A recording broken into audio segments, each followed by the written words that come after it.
Hey everyone, it's Jen for Take the Mickey. Today I want to talk to you about my top 10 favorite things to do in Epcot. Now, some of my favorite things are likely to be your favorite things as well, but for a lot of you, several of these items on my list may seem very strange, or at least may seem strange for a top 10 list. While I too like to enjoy the biggest and best Disney has to offer, I also like to savor some of the more underrated, or at least less popular, aspects of Epcot. Okay, number 10. Watch Gear Nest talk to people. Wait, you have no idea what I'm talking about? Well, let me hip you to the strangest thing in the World Showcase. Gear Nest is a Norwegian fragrance maker. Why do I even know this? Well, because his fragrance line is highlighted in the Norway Pavilion inside the World Showcase. When exiting through the gift shop after riding Frozen Ever After, you will find beauty and fragrance products in the very last room. The center of the display is devoted to the fragrance collection of Gear Ness. Okay, now this makes sense, right? Ness is Norwegian, and we are in the Norway Pavilion. That all tracks. But on a rare lucky occasion, you may actually be able to meet Gear Ness himself. Yes, I think this is very bizarre too. So I personally have no interest in very expensive fragrance collections, including those found inside the Norway Pavilion. Although I will admit I have sampled one or two of his scents. They actually remind me of Irish Spring soap. Anyway, apparently some guests do have interest in expensive fragrance collections, and they are excited to meet Gear in front of his display and talk with him about his perfume.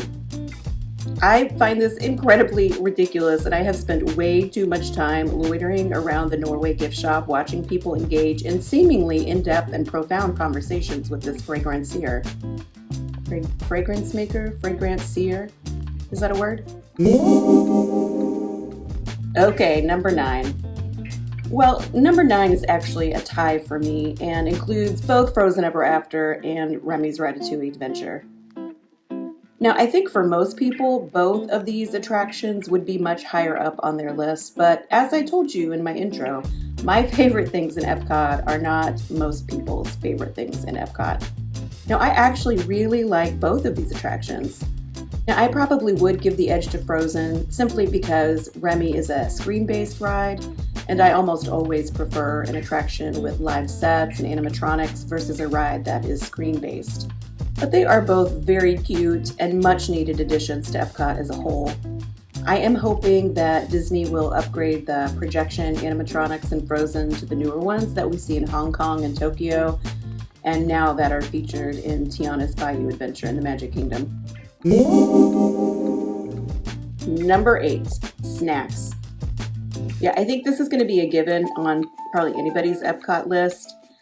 I don't think it's a secret at all to say that some of the best snacks in all of Walt Disney World can be found at Epcot, whether it's the pretzel bread pudding in the Germany Pavilion or a croque glacé ice cream sandwich in the France Pavilion. This entire park is just loaded with fantastic treats all over the World Showcase and beyond, and often come in at a pretty attractive price point as well. Especially when we're looking at the pretzel bread pudding in Germany, this snack comes in at a ridiculous $4.79, which is practically a steal in Disney World. Now, as an added bonus, you can actually mobile order the pretzel bread pudding in Germany.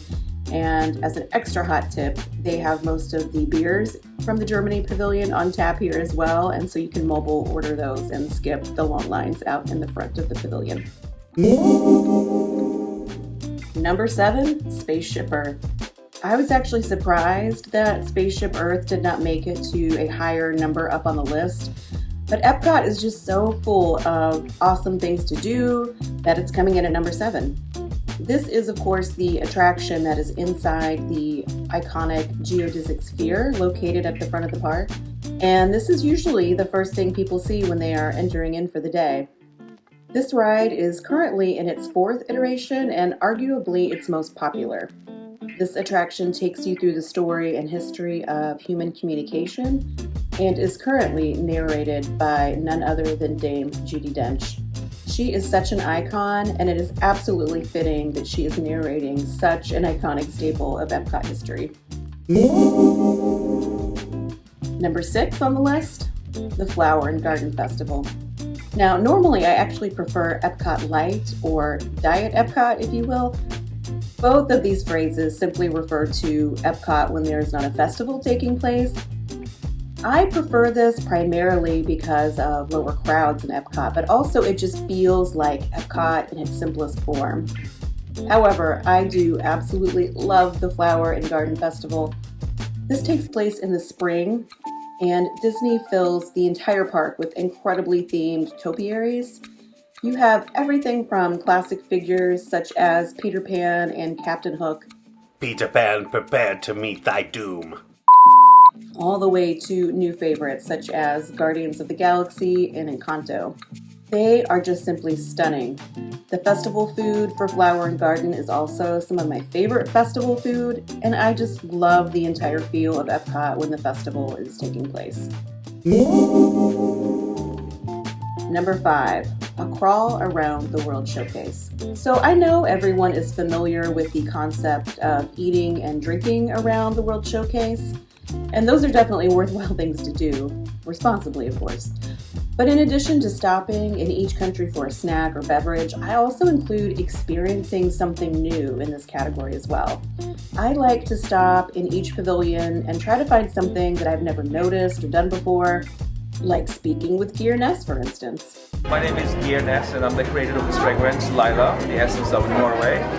So while this could include a snack or drink that I have never had before, maybe it is enjoying a display I have never noticed, such as the displays found in the France or Moroccan pavilions. Maybe it's simply finding a new place to sit while I'm having a drink and getting some good people watching in. There are so many little nooks and crannies all over the World Showcase that I easily find something new every time I go, and I don't think I will ever get it all done. Number 4, the Mitsukoshi Department Store. I love this place. My whole family loves this place. This is the massive gift shop located in the Japan Pavilion.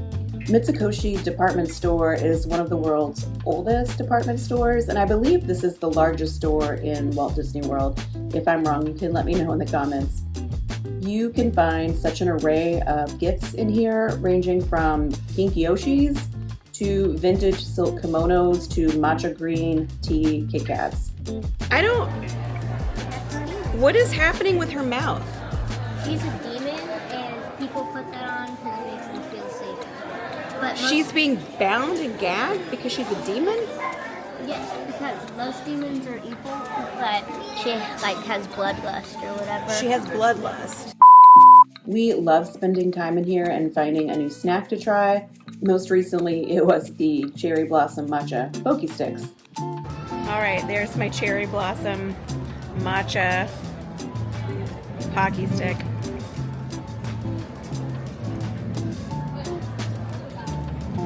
We're actually pretty good. Not that I,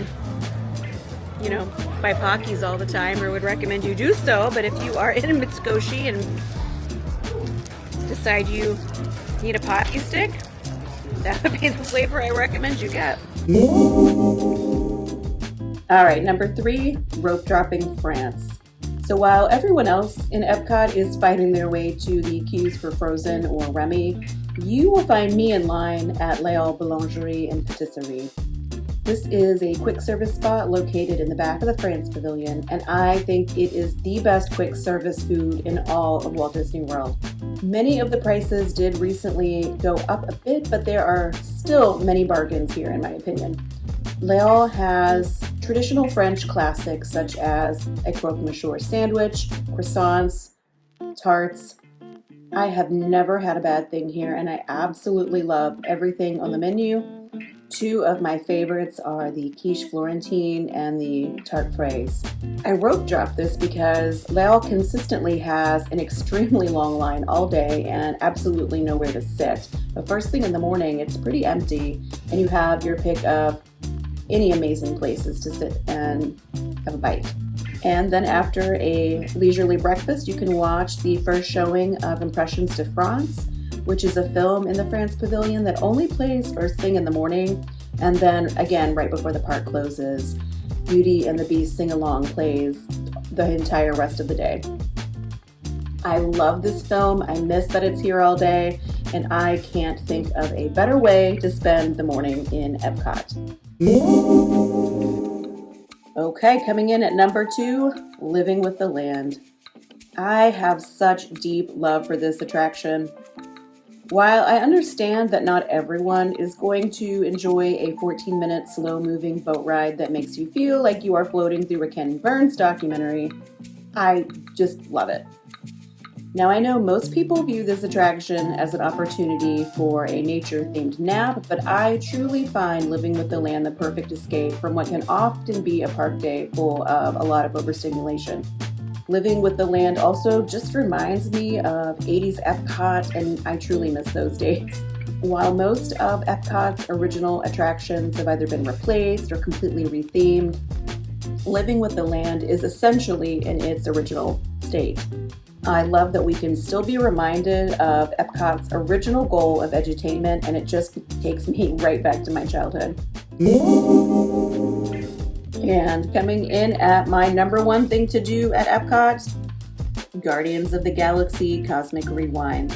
So this is no surprise, and I am willing to bet that Guardians is also on your top 10 and may even be your number 1 too.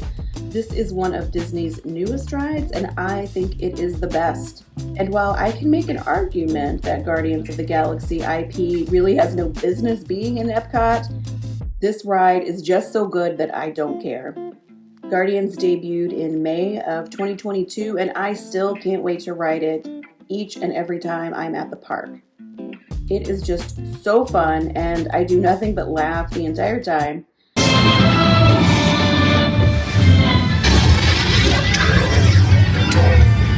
have we done? I think we're jumping back. Guardians is an indoor coaster with super fun theming, amazing G-forces, and a banging soundtrack. There are 6 songs that you may get while riding, and the soundtrack is randomized, so you never know which song you are going to get. Options include September by Earth, Wind & Fire, Everybody Wants to Rule the World by Tears for Fears, Conga by Gloria Estefan, Disco Inferno by The Tramps, and I Ran by Flock of Seagulls. It is just a delight to ride this every single time, and even though I have a soft spot for the nostalgic and strange, Guardians of the Galaxy Cosmic Rewind still takes the spot for my number 1 thing to do in Epcot. Okay, there you have it, my top 10.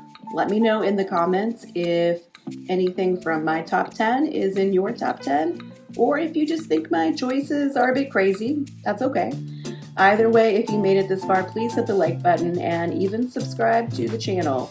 Every subscription helps a new channel tremendously, and I would truly appreciate it. And as always, this is Jen for Take the Mickey.